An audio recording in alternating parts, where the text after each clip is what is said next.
नमस्कार। और जैसा लास्ट सेशन में मैंने आपको बताया था कि अगली जो क्लास होगी अपनी वो अनुसूचियों के बारे में होगी, तो आज अपन अनुसूचियों को देखेंगे। अनुसूचियों की अपन बात करें तो संविधान के अंदर जब मूल संविधान बना था तब इन अनुसूचियों की संख्या 8 थी। वर्तमान में 12 अनुसूचियां हैं। तो एक तो ये ध्यान रखना है कि 9वीं, 10वीं, 11वीं और 12वीं ये 4 अनुसूचियां किसी न किसी संविधान संशोधन से जोड़ी गई थी। ये पहले कॉन्स्टिट्यूशन अमेंडमेंट से जोड़ी गई थी फर्स्ट से, और 10वीं थी या 52वें संविधान संशोधन से जोड़ी गई है, 11वीं 73वें संविधान संशोधन से और 12वीं 74वें संविधान संशोधन से संविधान में जोड़ी गई है। इम्पोर्टेंट बात है, याद रखने की बात है। पहली अनुसूची है, इसमें क्या बताया गया है? इसमें सिंपल ये प्रावधान है कि भारत में कितने राज्य हैं और कितने केंद्र शासित प्रदेश हैं, इसके बारे में उल्लेख किया गया है। सिर्फ अपने को बेसिक ध्यान रखना है कि हाँ इस अनुसूची में ये है, इस अनुसूची में ये है। फिर जितना इसके आसपास में क्वेश्चंस बनते हैं वो मैं आपको बताता जाऊँगा, और लास्ट में मैं आपको क्वेश्चन आंसर भी सोल्व करवाऊँगा। ठीक है, फिर बात करते हैं दूसरी अनुसूची की। दूसरी अनुसूची में क्या बात बताई गई है, तो ये याद रखना है, वेतन। वेतन इंपॉर्टेंट है। वेतन के बारे में बताया गया है दूसरी अनुसूची में, वेतन में कटौती नहीं की जाएगी और पेमेंट के लिए संसद की अनुमति नहीं चाहिए होती है। यानी ये किस पर? संचित निधि से दिए जाते हैं, और जब पैसा कहीं से दिया जा रहा है इसका मतलब वो संचित निधि पर क्या हो गया? भारित हो गया। संचित निधि पर भारित हो गया। फिर अपन बात करते हैं कि यहाँ से प्रश्न क्या आता है। देखो दूसरी अनुसूची से इंपॉर्टेंट है, और क्या प्रश्न आता है? प्रश्न ये आता है कि दूसरी अनुसूची से किसको तो वेतन दिया जाता है और किसको नहीं दिया जाता है। दूसरी और तीसरी अनुसूची अपन पढ़ेंगे तब एक कन्फ्यूजन क्रिएट होता है, दूसरी में वेतन के बारे में, तीसरी शपथ के बारे में। तो कई बार अपन ये कन्फ्यूजन हो जाता है कि दूसरी में क्या है, तीसरी में क्या है। तो ये याद रखो कि पद पर जाने की बात व्यक्ति बाद में करता है, पहले ये देखता है कि वेतन कितना मिलेगा। सिंपल ऐसे याद रखो, पहले वेतन बाद में शपथ। तो इस दूसरी अनुसूची के अनुसार किस किस को वेतन प्राप्त होता है? तो देखो, राष्ट्रपति, राज्यपाल, राज्यसभा के सभापति को वेतन मिलता है। देखो यहाँ पे राज्यसभा का सभापति लिखा है, उपराष्ट्रपति नहीं लिखा है। ध्यान रखने की बात है कि यहाँ पर प्रश्न आता है कि उपराष्ट्रपति का वेतन कितना होता है, और ऑप्शन में अपने को शून्य मिलता है। उपराष्ट्रपति का वेतन शून्य होता है, क्योंकि उपराष्ट्रपति के रूप में वेतन नहीं लेता है। उपराष्ट्रपति राज्यसभा का पदेन सभापति होता है, वह जो वेतन लेगा वो इस सभापति के रूप में लेगा। देखो यहाँ पर भी ये लिखा हुआ है कि राज्यसभा का सभापति, और यदि राष्ट्रपति की अनुपस्थिति में वह राष्ट्रपति के कार्यों को करता है तो वेतन राष्ट्रपति के रूप में लेगा। यानी उपराष्ट्रपति के रूप में वेतन कभी भी नहीं लेगा उपराष्ट्रपति। ठीक है, वह वेतन या तो सभापति के रूप में लेगा या राष्ट्रपति के रूप में लेगा। बहुत इंपॉर्टेंट बात है, 3 बार समझ लेना, आराम से लिख लेना, बहुत इंपॉर्टेंट बात है। विधान परिषद के सभापति और उपसभापति, लोकसभा अध्यक्ष, विधानसभा अध्यक्ष, उपाध्यक्ष और लोकसभा अध्यक्ष, उपाध्यक्ष, सुप्रीम कोर्ट के न्यायाधीश, हाई कोर्ट के न्यायाधीश और केक। यानी ऐसे याद रखो इसको, कोई शॉर्ट ट्रिक नहीं अपनानी अपने को, क्योंकि शॉर्ट ट्रिक में समस्या ये हो जाती है कि शॉर्ट ट्रिक या तो याद नहीं आती है, याद आती है तो ये भूल जाते हैं कि ये शॉर्ट ट्रिक थी किसकी। तो ध्यान रखो, राष्ट्रपति का वेतन, राष्ट्रपति के बाद में राज्यपाल का वेतन। दूसरी अनुसूची में लोकसभा अध्यक्ष और लोकसभा का उपाध्यक्ष का वेतन है। राज्यसभा का सभापति और उपसभापति के वेतन के बारे में बताया गया है। फिर आ जाओ विधानसभा में, विधानसभा का अध्यक्ष और उपाध्यक्ष। फिर अपन बात करते हैं विधान परिषद है यदि राज्य में, तो विधान परिषद के सभापति और उपसभापति। यहाँ तक कोई दिक्कत नहीं होनी चाहिए। दिक्कत इसमें भी नहीं होनी चाहिए कि सुप्रीम कोर्ट और हाई कोर्ट दोनों के न्यायाधीशों के वेतन का उल्लेख है इसमें। और अंतिम पॉइंट है कि एक कंट्रोलर एंड ऑडिटर जनरल, नियंत्रक महालेखा परीक्षण के वेतन का भी उल्लेख दूसरी अनुसूची के अनुसार दूसरी अनुसूची में किया गया है। अब देखो किसका नहीं किया गया है, प्रश्न ये आता है। तो यहाँ पे देखो, एक तो उपराष्ट्रपति के वेतन का उल्लेख नहीं है, सबसे इंपॉर्टेंट तो ये है। कोई प्रधानमंत्री को वेतन का उल्लेख यहाँ पे नहीं है, मंत्रियों के वेतन का उल्लेख नहीं है। कहाँ पर है वो मैं आपको बाद में बताऊंगा। प्रधानमंत्री के वेतन के बारे में नहीं है, मंत्रियों के वेतन के बारे में नहीं है, मुख्यमंत्री के वेतन के बारे में भी यहाँ पे नहीं है। ये वो पद है जिनके वेतन का उल्लेख यहाँ पर नहीं है, जो प्रश्न पूछने की संभावना सबसे ज्यादा होती है। किन किन का है वो यहाँ पर लिखा हुआ दिखी गया अपने को, तो ये भी ध्यान रखना है कि किन के वेतन का उल्लेख नहीं है। चाहे तो आप नोट लगा करके भी लिख सकते हैं जो नाम मैंने बताया। आगे आओ तीसरी अनुसूची। तीसरी अनुसूची में शपथ के बारे में बताया गया है, शपथ का प्रावधान है। दूसरी में तो वेतन के बारे में, तीसरी में शपथ के बारे में। अब देखो कौन कौन शपथ लेता है, तो ये केंद्र राज्य में डिवाइड नहीं करेंगे अपन। MP, MLA, ठीक है, MP शपथ लेता है, MLA, मंत्री, मंत्रियों की शपथ का उल्लेख है तीसरी अनुसूची में। सुप्रीम कोर्ट के न्यायाधीश, हाई कोर्ट के न्यायाधीश और केक। यानी राष्ट्रपति के शपथ का उल्लेख नहीं है, तो राष्ट्रपति उपराष्ट्रपति की शपथ का उल्लेख नहीं है, तो कहाँ है? राष्ट्रपति की शपथ का उल्लेख अनुच्छेद 60 में है, उपराष्ट्रपति की शपथ का उल्लेख अनुच्छेद 69 में है और राज्यपाल की शपथ का उल्लेख 169 में है। तो इनकी शपथ का उल्लेख यही पूछता है कि तीसरी अनुसूची के अनुसार शपथ निम्न में से कौन नहीं लेता है, तो कौन नहीं लेता है? तो राष्ट्रपति, उपराष्ट्रपति और राज्यपाल नहीं लेते हैं तीसरी अनुसूची के अनुसार शपथ। फिर कहाँ है इनका उल्लेख? अनुच्छेद 60 में राष्ट्रपति, 69 में उपराष्ट्रपति, 159 में राज्यपाल। राज्यपाल के सभापति व उपसभापति तथा लोकसभा के अध्यक्ष उपाध्यक्ष के लिए अलग से कोई शपथ नहीं होती है। देखो राज्यसभा का सभापति तो शपथ किस रूप में लेगा? उपराष्ट्रपति के रूप में लेगा,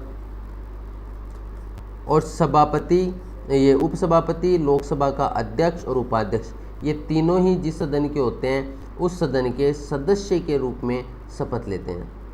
सदन के सदस्य के रूप में शपथ लेते हैं बस। यानी आप ऐसा भी बोल सकते हैं कि लोकसभा अध्यक्ष, लोकसभा उपाध्यक्ष और राज्यसभा के उपसभापति कोई भी शपथ नहीं लेते हैं। तो पहली अनुसूची तो संघ राज्य क्षेत्र से संबंधित थी, दूसरी वेतन से संबंधित थी, तीसरी के पन्ने बात की शपथ से संबंधित है। अब चौथी अनुसूची है। चौथी अनुसूची में है, ये राज्यपाल नहीं है, ये राज्यसभा है। राज्यसभा में सीटों का बंटवारा,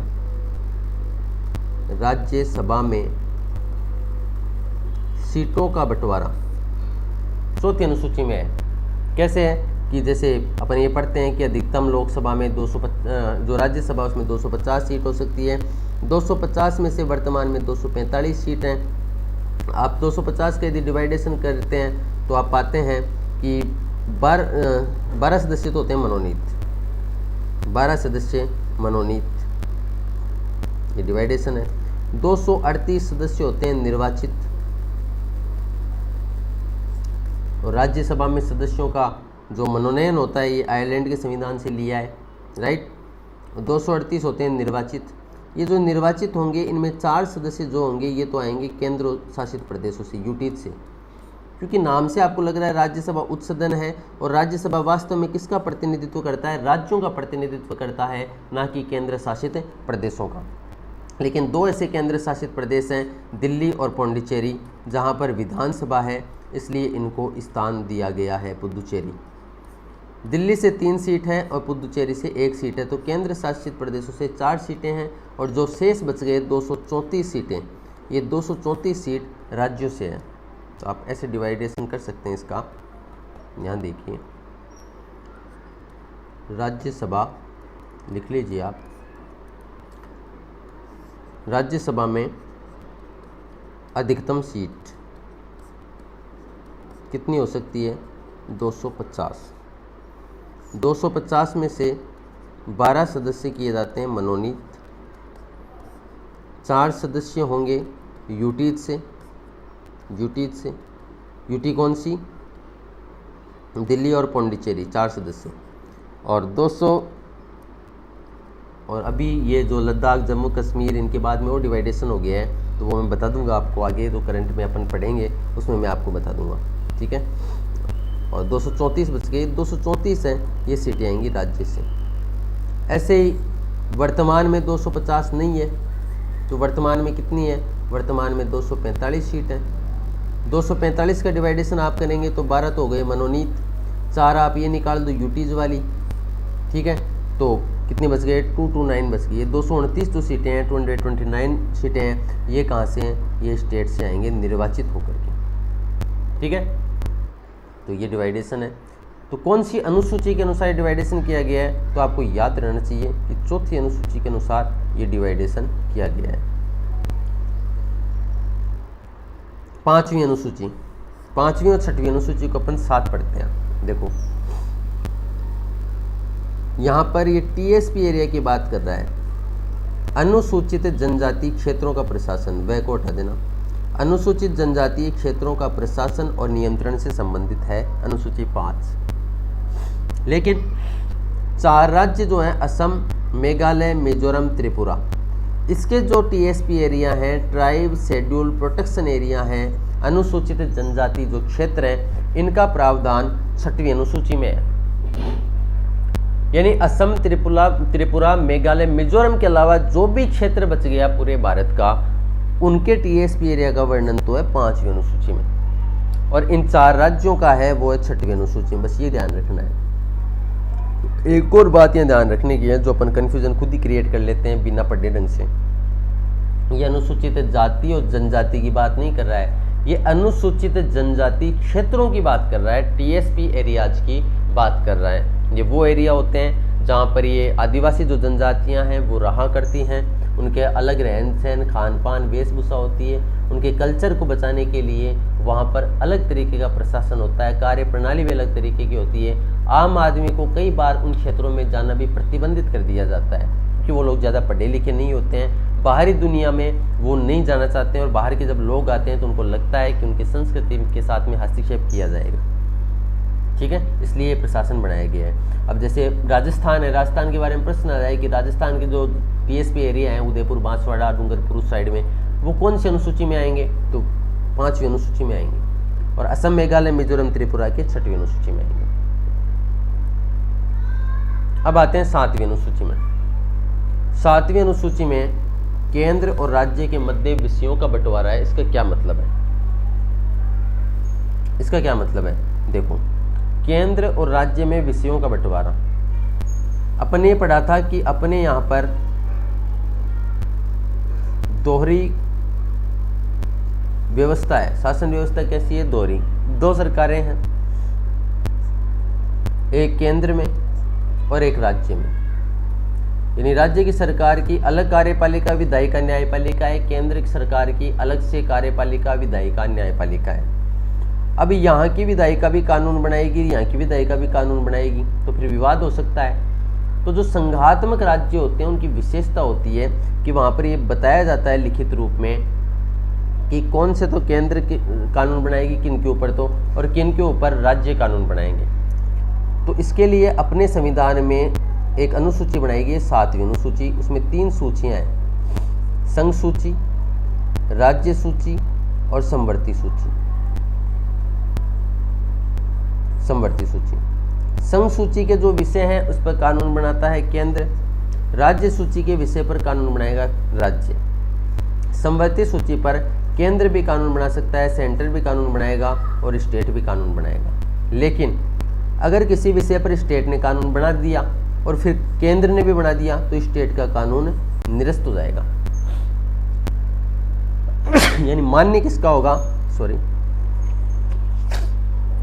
सेंटर का कानून मान्य हो जाएगा।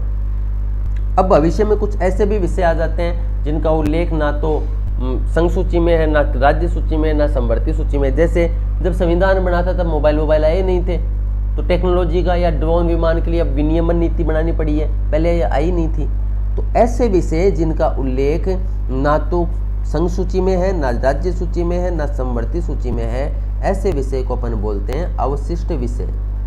और अवशिष्ट विषय पर जो कानून बनाने की शक्ति है वो अपन ने केंद्र सरकार को दी है। ध्यान रखने की बात है, आप नोट लगा करके लिख लेना कि भारत शासन 1935 के अधिनियम में उल्लेखित था कि अवशिष्ट शक्तियाँ किसको दी जाएंगी? राज्य को दी जाएंगी। लेकिन बाद में संविधान निर्माताओं ने केंद्र को ये शक्ति दे दी। तो आप समझ चुके हैं। तो संघ सूची है, इस पर कितने विषय हैं? वर्तमान में 100 विषय हैं, राज्य सूची में 61 विषय हैं और समवर्ती सूची में 52 विषय हैं। आपको ये वाले याद रखने हैं, 100, 61, 52। 42वें संविधान संशोधन द्वारा 5 विषय राज्य सूची से हटाकर समवर्ती सूची में ले लिए गए हैं। समवर्ती सूची कहाँ से ली है? ऑस्ट्रेलिया के संविधान से ली है। यहाँ पर मैंने आपको अवशिष्ट शक्तियों का भी उल्लेख किया है, रेजिडुअल पावर। रेजिडुअल पावर की बात करेंगे तो ये सेंटर के पास में रहेगा, ठीक है। अब बात करते हैं 8वीं अनुसूची की। 8वीं अनुसूची में भाषाएं हैं। कौन सी भाषाएं हैं? शास्त्रीय भाषाएं। भारत की अपनी खुद की शास्त्रीय भाषाओं के बारे में बताया गया है। भारत की खुद की पारंपरिक भाषाओं के बारे में इसमें बताया गया है। मूल रूप से इसमें 14 भाषाएं थी, फिर संविधान में संशोधन किए गए। 3 संविधान संशोधन हुए हैं इसमें, 21वां संविधान संशोधन, 71वां संविधान संशोधन और 92वां संविधान संशोधन। यानी इसने लिखा है, ऊपर देखो आप, 14 भाषाएं थी मूल संविधान में, वर्तमान में 22 भाषाएं हैं। यानी 8 भाषाएं संविधान संशोधन से जोड़ी गई हैं। तो कितने संविधान संशोधन हुए 8वीं अनुसूची में? 3, 21वां, 71वां और 92वां। 3 संविधान संशोधन हुए हैं। 21वें संविधान संशोधन के द्वारा 1 भाषा जोड़ी गई, 71वें से 3 भाषाएं जोड़ी गई और 92वें से 4 भाषाएं जोड़ी गई। अब नाम याद करना अपने लिए जरूरी हो जाता है। तो 1 भाषा 21वें संविधान संशोधन से जोड़ी गई, ये तो आ गई सिंधी। 3 भाषाएं 71वें संविधान संशोधन से जोड़ी गई, ये है नेपाली, मणिपुरी और कोंकणी। और 4 भाषाएं 92वें संविधान संशोधन से जोड़ी गई, ये हैं बोडो, डोगरी, संथाली और मैथिली। ये 4 भाषाएं, ठीक है। 4, 3, 7, 1, 8। इधर टोटल करोगे 21 + 71 बराबर 92। 21, 71, 92 का आंकड़ा है। तो यहाँ पे देखो, 21वां संविधान संशोधन 1967, 1 भाषा जोड़ी गई सिंधी। 71वां संविधान संशोधन 1992, 3 भाषाएं जोड़ी गई, कोंकणी, मणिपुरी, नेपाली। 92वां संविधान संशोधन 2003, सन भी याद कर लेना, 4 भाषाएं बोडो, डोगरी, मैथिली, संथाली। हिंदी 8वीं अनुसूची में शामिल नहीं है और 8वीं अनुसूची में इंग्लिश भी शामिल नहीं है। इसके अलावा क्योंकि शास्त्रीय भाषा नहीं है भारत की। 9th अनुसूची पे आते हैं। ये मूल संविधान में नहीं थी, तो फिर ये कब जोड़ी गई 9वीं अनुसूची? तो पहले संविधान संशोधन के द्वारा जोड़ी गई। प्रथम कॉन्स्टिट्यूशन अमेंडमेंट के द्वारा 9वीं अनुसूची को शामिल किया गया। क्या कहती है 9वीं अनुसूची? अधिनियमों को न्यायिक पुनरावलोकन से संरक्षण, यानी 9वीं अनुसूची के विषय वाद योग्य नहीं होंगे, लेकिन न्यायालय समीक्षा कर सकता है। लेकिन न्यायालय समीक्षा कर सकता है, ध्यान रखना है। जिन अधिनियमों को 9वीं अनुसूची में शामिल किया जाता है उनका न्यायिक पुनरावलोकन नहीं किया जाएगा। कब जोड़ी गई? पहले ही संविधान संशोधन से जोड़ दी गई 1951 में। मूल रूप से किससे संबंधित है? उस समय जमींदारी व्यवस्था का बहुत बड़ा मुद्दा चल रहा था। आप राजस्थान की राजनीति में भी पढ़ेंगे कि बहुत बड़ा मुद्दा था जमींदारी व्यवस्था का। तो जमींदारी व्यवस्था को समाप्त करने के लिए, भूमि सुधारों को लागू करने के लिए इस अनुसूची को संविधान में जोड़ा गया। मूलतः इसमें 13 अधिनियम थे, लेकिन कालांतर में इनकी संख्या बढ़कर 282 हो गई है, क्योंकि लूप होल मिल गया। कोई भी कानून बनाओ 9वीं अनुसूची में डालो तो विधायिका को पॉइंट मिल गया। संसद कानून बनाती है, सरकार कानून बनाती है और न्यायालय उसकी समीक्षा कर नहीं सकता। उसकी समीक्षा तो कर सकता है, निर्णय नहीं दे सकता है, न्यायिक पुनरावलोकन नहीं कर सकता है, तो मनमर्जी से उसमें 9वीं अनुसूची में डाल देते हैं फिर विषय। कोहिलोवाद 2007 में सुप्रीम कोर्ट ने निर्णय दिया कि जो अधिनियम 24 अप्रैल 1973 के बाद इस अनुसूची में शामिल किए गए हैं उनका न्यायिक पुनरावलोकन किया जा सकता है। इम्पोर्टेंट पॉइंट है, क्योंकि 24 अप्रैल 1973 के दिन केशवानंद भारती केस आया था, तो इसमें निर्णय आया था। तो 24 अप्रैल 1973 के बाद 9वीं अनुसूची में जो भी विषय डाले गए हैं उनका न्यायिक पुनरावलोकन हो सकता है। 10वीं अनुसूची पे आओ। ये पूरा अपन कानून पढ़ेंगे, दल बदल विरोधी अधिनियम पूरा अपने सिलेबस में है। कोई भी सांसद अपने कार्यकाल के दौरान दल नहीं बदल सकता है। यदि कोई दल बदलता है तो उसकी संसद की सदस्यता समाप्त हो जाएगी। किसी दल के 2/3 सदस्य एक साथ दूसरे दल में शामिल हो सकते हैं, इसे दल का विलय माना जाएगा। 2/3 सदस्य दल बदल सकते हैं, वो दल का विलय माना जाएगा, लेकिन अकेला कोई व्यक्ति अपने कार्यकाल के दौरान दल नहीं बदल सकता है। निर्दलीय सदस्य किसी भी राजनीतिक दल में शामिल हो सकते हैं। निर्दलीय सदस्य किसी भी दल को समर्थन दे सकते हैं क्योंकि वे पहले ही निर्दलीय हैं।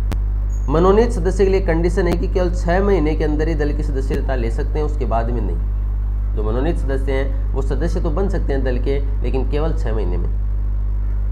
एक ही टर्मिनोलॉजी आती है व्हीप, सचेतक। क्या होता है व्हीप? व्हीप होता है कि दल जो होता है, जैसे बीजेपी दल है, एग्जाम्पल से समझते हैं अपन। 127वां संविधान संशोधन विधेयक आया है, बिल आया है 127वां। क्या है वो तो बाद की बात है। इस पर बीजेपी ने अपने सदस्यों को व्हीप जारी कर दिया है।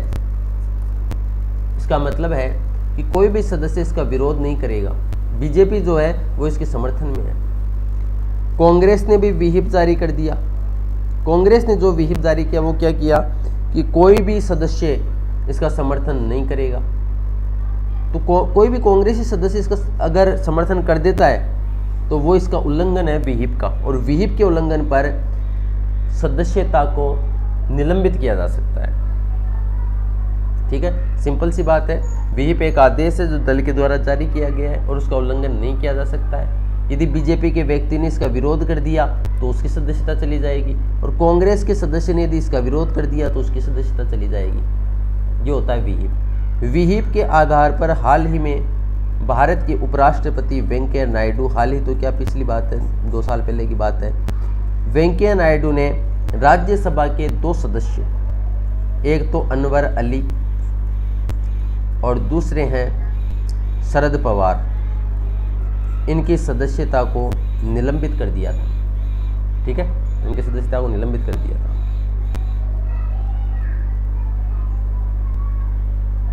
अब ये भी एक मसला है, इसकी कमी है इस कानून की, कि दल बदल के मामले में अध्यक्ष या सभापति जो होता है, आप यूं कह दीजिए जो पीठासीन अधिकारी होता है, उसका निर्णय अंतिम होता है। लेकिन फिर भी सदस्य है ना